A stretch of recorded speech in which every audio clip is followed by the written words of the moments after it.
Don't worry about the noise. We're safe here. I have looked after the well-lit room for many, many years now. There is no shadow in the well-lit room. The power is fail-safe, and all the bulbs are numbered and changed regularly based on their make and model. Right.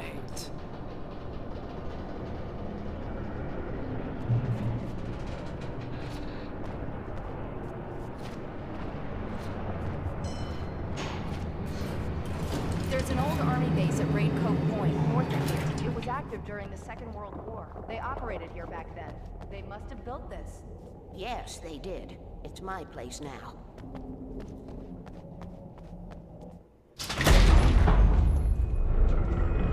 Take it, and I won't need to worry about the room anymore, because 6 and 33 and 118 need changing soon, and I don't want to climb up the ladder to change them because it's very late, and I'm tired. And if you take it, I won't have to do that anymore. The page was autobiographical, a memory from my childhood. But I didn't write this. It was a page written by Thomas Zane. None of them were supposed to exist anymore. Alan, 7 years old, would fight sleep to the bitter end.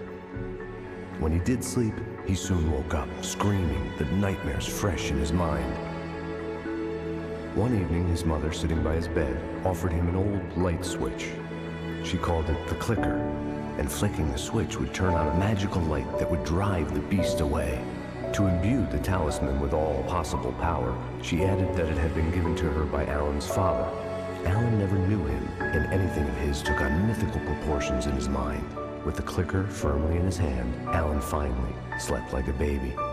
Now, almost 30 years later, Alan thought of this as he stood on the rim of Cauldron Lake, the clicker in his hand. He took a deep breath and jumped. My mind swirled. I'd given the clicker to Alice, yet it was here. Zane had written it into existence, in a story I had written. I can get to her now. I can finish this.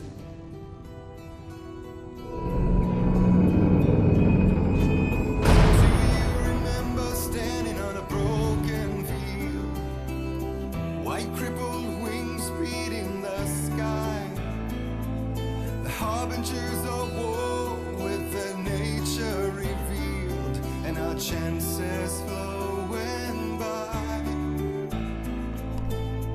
If I can let the memory heal,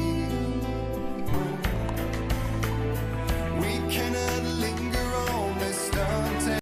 Previously on Alan Wake, I wrote a horror story that has come true. Thomas Zane did the same in the 70s. You will go no further. If I continue like the Dark Presence wants me to, the story I'm writing won't save Alice. It's a horror story. No one will survive. You knew Zane! Thomas Zane! You're the Lady of the Light in the song! He left something behind to help me. The clicker. Alan thought of this as he stood on the rim of Cauldron Lake, the clicker in his hand. He took a deep breath and jumped. I can get to her now. I can finish this.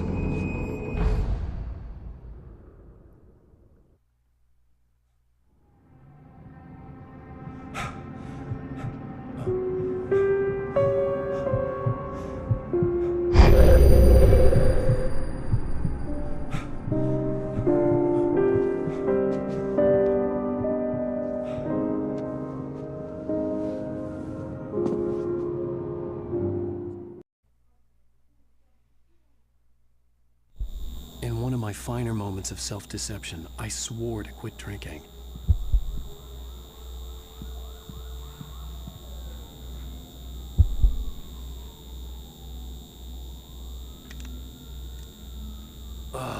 The sunglasses made the world look bearable. Now I could keep my eyes open without feeling like a vampire in the sun.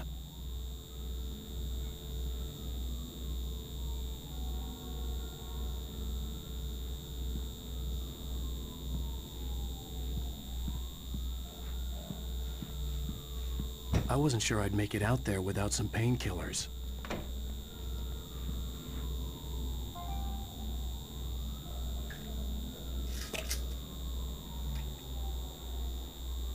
The pills worked fast. The prospect of being awake started to seem bearable again.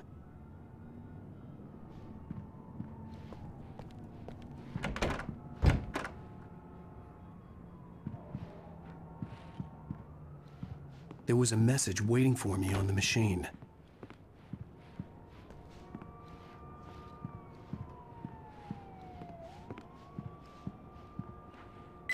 You have one new message. Al! Are you still asleep? Wakey, wakey! You should have your show on your TiVo. If Alice wasn't too mad to record it.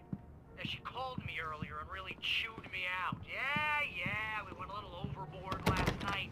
But parties are a part of this business. Al, look, I'm saying this as your friend. She's not doing your career any favors by trying to run your life like that, okay? I'll talk to you later, Al. Watch the show.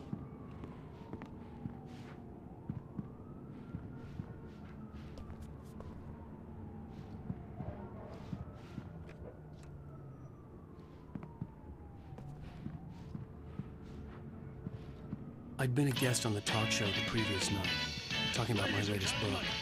The show was supposed to be waiting for me on our TV. Thank you. Thank you, everybody. We have a great show tonight. I've been talking with the best-selling author Alan Wake about his new book, The Sudden Stop. Yeah, good read. Go buy it. No, it is a good read. Look, I'm gonna be honest here. Is that wise? No, but I'm gonna do it anyway. I got people who give me the lowdown on Hey, honey. books. I'm a busy Did you guy. watch the show? I didn't say anything stupid if that's what you want to know. Okay, Grumpy. You want an aspirin or something? Thanks. Are you going to start with me about drinking now? You know what? Go back to sleep, Alan. Based on the sales figure. What? Now you can't even talk to me? Well, this morning I was angry because you said you'd be home at midnight and you showed up at 7 a.m. and passed out in mid-sentence. Now I'm over it. Are you angry? This goddamn tour. It's gotten out of hand. Oh, honey. It's almost over, right? We can get back to normal. Then you can start writing again. I'm sorry, honey.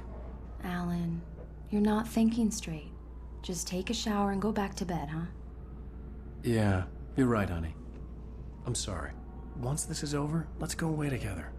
A vacation. Just you and me. Some peace and quiet.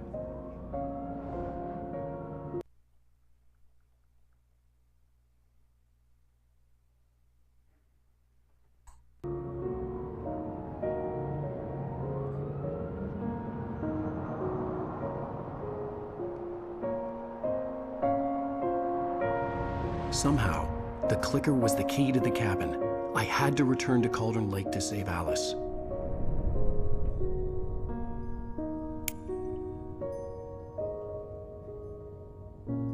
I'm going back to the lake to finish this. I'm going to write an ending to the story in the manuscript on my own terms, to make it all right. Why can't you just write it here? The last page is still in the typewriter. I need to read it first. Everything needs to be just right. Zane tried to cut some corners, and it didn't end well. Okay, ready when you are. I'm sorry, Sarah, but I need to do this alone. Barry, take her gun. Miss Weaver, close the door when I leave.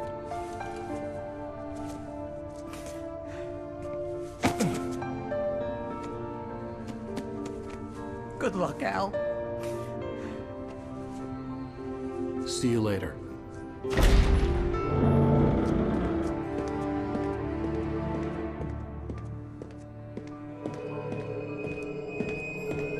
When I got out, it was warm and sunny. I'd flicked the switch of the clicker. Had it done this? I didn't stop to question it. I had to take advantage of the sunlight to get to the lake. On Zane's page, I'd stood on the rim of Cauldron Lake, about to use the clicker. That's where I was headed.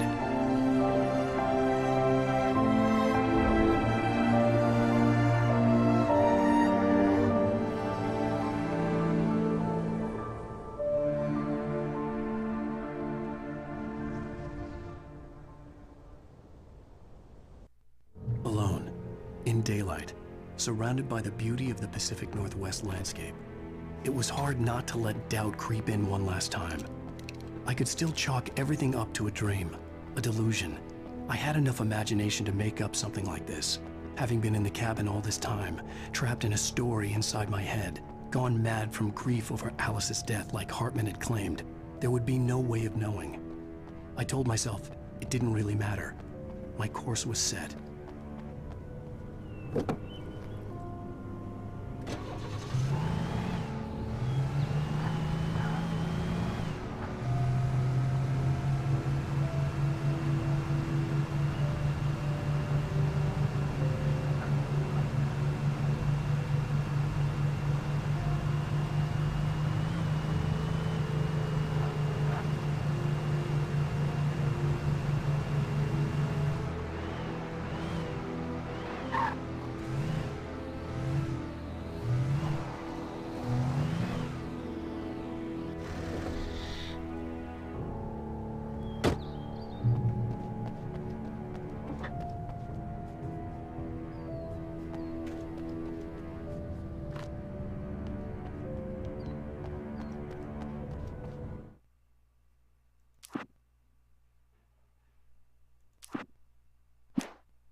There was a link between us, always would be.